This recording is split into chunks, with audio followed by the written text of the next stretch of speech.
কি ব্যাপার, ব্যাগ গোছাচ্ছ? কোথাও যাচ্ছ নাকি? হ্যাঁ মা, আপনাকে কালকেই তো বললাম আমার মা অসুস্থ, দেখতে যাব।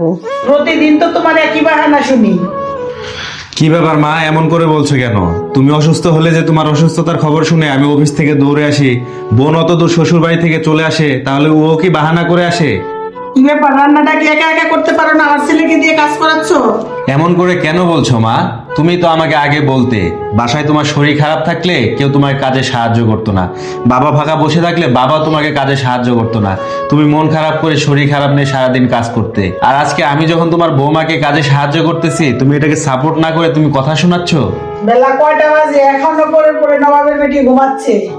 এমন করে কেন বলতেছো মা? ওই ঘরে বোনও তো শুয়ে আছে, ওকে তো তুমি কোনো কিছু বললে না।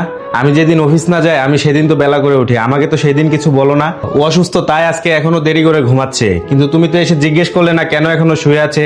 ও শরীরটা খারাপ তাই ও এখনো শুয়ে আছে। তুমি তো একবারও জানতে চাইলে না মা ও কেন শুয়ে আছে। কোনো কিছু না জেনে তুমি এরকম একটা বাজে মন্তব্য করে দিলে।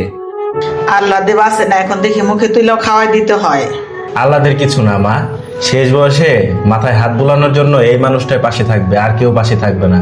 ঠিক যেমন তোমার পাশে আজকে বাবা ছাড়া কেউ নাই।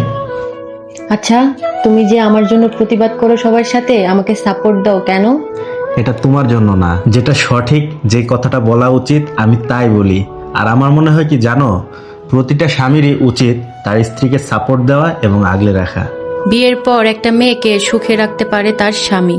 স্বামীর আদর যত্নে ভালোবাসায় একটা মেয়ে হয়ে ওঠে সুখী। আলহামদুলিল্লাহ, আমি সেটা পেয়েছি।